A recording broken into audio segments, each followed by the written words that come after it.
Fondé en 1902, le Sporting Club angérien est l'un des clubs les plus anciens de Charente-Maritime.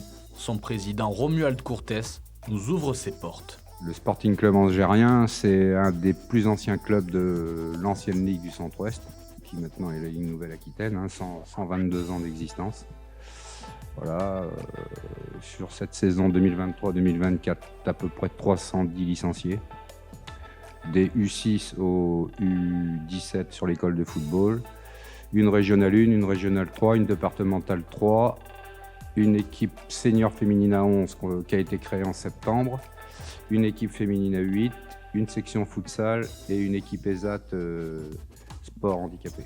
Un club représenté à tous les niveaux depuis cette saison puisque l'équipe féminine de foot à 11 a été lancée en septembre dernier et ça pour le plus grand bonheur de Julien Sanfélix, leur entraîneur. Au début on pensait avoir des licenciés beaucoup plus jeunes et en fin de compte il s'est avéré que ce sont énormément des adultes et jeunes adultes qui ont répondu présentes. Donc du coup on a engagé une équipe féminine à 8 de façon à pouvoir faire jouer tout le monde parce que l'idée c'est de jouer, que comme ça qu'on apprend. Les entraînements c'est bien sympa, mais on apprend mieux en jouant. Donc 2 équipes féminines à 8 et puis le groupe a commencé encore à s'accroître et des filles qui avaient déjà joué auparavant en foot à 11 ont vite fait ressentir l'envie et le besoin de réévoluer à 11. Donc du coup l'effectif a permis qu'on puisse engager cette année cette nouvelle équipe féminine à 11. Honnêtement ça se passe mieux que prévu. Je pensais que ça allait être beaucoup plus compliqué. On a quand même 3 victoires sur un groupe de 13 équipes en championnat. Donc là la première phase va se terminer, on va finir dans la poule basse. On va repartir sur un nouveau championnat en essayant de figurer au mieux sur cette nouvelle poule. Pour moi c'est important. Et pour moi, c'est la vie d'un club, c'est pas que l'équipe Fagnon. Ça va des petits aux filles, au sport adapté, au futsal. Il faut avoir un œil partout. Et c'est beaucoup de travail par contre. Moi, je veux de l'humanité, un club familial. Même si on a un bon niveau régional, il faut que ce soit familial. Moi, je tiens à ça et de l'humain. Il n'y avait plus d'humain. On essaie de ramener ça. C'est pas une catégorie qui vient, vous voyez, un truc tout bête, les joueurs ne passaient plus au clubhouse. Les coachs ont instauré maintenant de passer même un quart d'heure, 20 minutes au clubhouse pour perdu ou gagné, c'est de l'humanité. Moi, ce qui me fait plaisir, c'est quand je vois notre départemental 3 par exemple et qu'il y a des joueurs de la R1 qui sont là tous les week-ends. Il y a des joueurs de la R1 et de la R3 qui vont voir les filles, qui viennent voir les petits. Pour moi, c'est important. Un club qui vit bien en interne et sur le rectangle vert, ça se ressent. L'équipe première déroule cette saison, des résultats pour lesquels Jean-Luc Caroli n'est pas étranger. Le tacticien arrivé cette saison fait les beaux jours du Sporting Club angérien. Alors le bilan à mi-saison est plutôt satisfaisant, malgré les départs qu'on a connus en fin de saison dernière. Donc c'était pas simple, on est sur une année de transition comme je vous disais.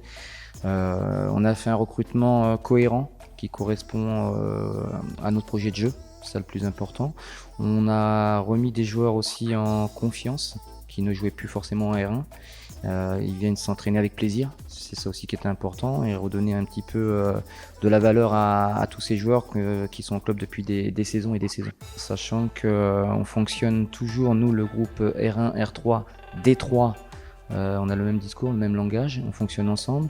Tout ce qui se passe à côté, c'est pareil, c'est-à-dire que le vendredi, on se réunit après l'entraînement, que ce soit le groupe R1, R3, on est tous présents ensemble pour le casse-croûte de fin d'entraînement.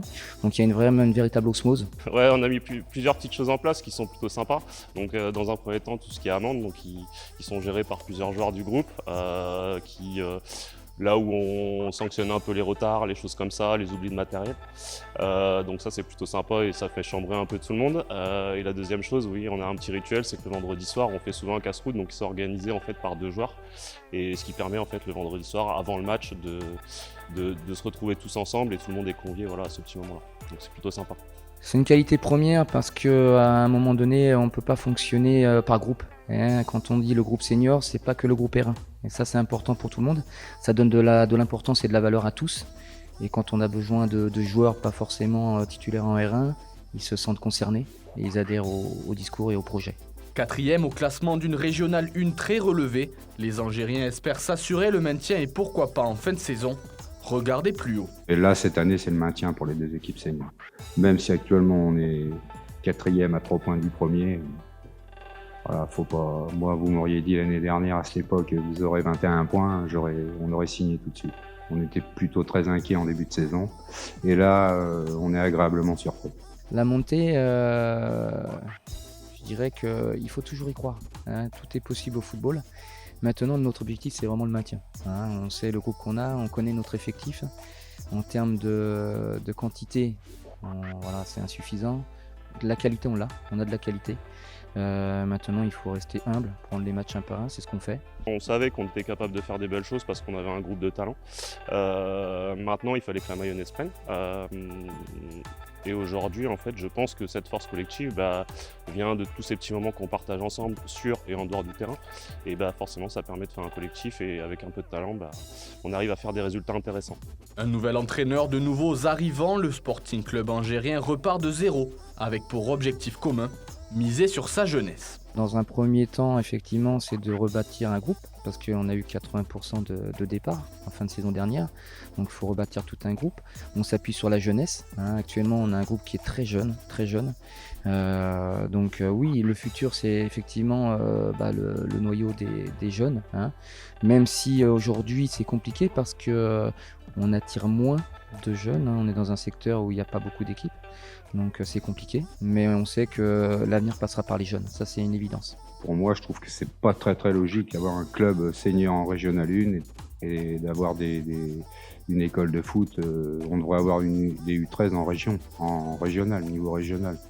On n'a pas, donc on travaille dessus et ça progresse bien. Après, on avait l'année dernière une très bonne équipe Régional 1 en U18 qui n'est pas reparti cette année, et les jeunes qui sont restés de cette catégorie-là l'année dernière ont intégré les équipes seniors. Donc on en a 3 ou 4 en Régional 1, 1 ou 2 en R3 et 1 ou 2 aussi en départemental 3. Au-delà des joueurs présents sur la pelouse, la jeunesse est aussi visible sur le banc. Le coach adjoint de l'équipe première, âgé de 17 ans, s'impose dans le monde senior par son envie et son talent. Un adjoint très jeune, ouais, service civique, Sam, mais très compétent déjà. Ouais, très compétent, une aide importante, primordiale. Quelqu'un qui a envie de progresser. Jean-Luc Caroli, je l'ai rencontré en fin de saison dernière, donc pour parler du coup de l'année prochaine. Franchement, c'est une très bonne personne. Franchement, il t'accompagne sur le plan personnel et sur le plan sportif. Il me laisse prendre la main même avec les plus grands, donc c'est parfait. C'est mon tuteur aussi, donc en tant que service civique et en tant que formation. Donc, pour mes formations, c'est mon tuteur. Mais non, franchement, ouais, je dirais peut-être même un deuxième papa. Franchement, on a une relation particulière, donc on s'entend très bien, même avec l'écart d'âge, donc ça se passe super bien, franchement. Alors moi, on m'a proposé ce projet de R1, mais avec un objectif de maintien. Donc avec le coach, on était très clair, c'était l'objectif maintien. Mais il y a eu une belle ascension. Donc voilà, les joueurs ont été recrutés pour un style de jeu, un profil de jeu directement en lien avec les joueurs, et ça se passe plutôt bien. Donc pour l'instant, on est plutôt en réussite, donc on profite.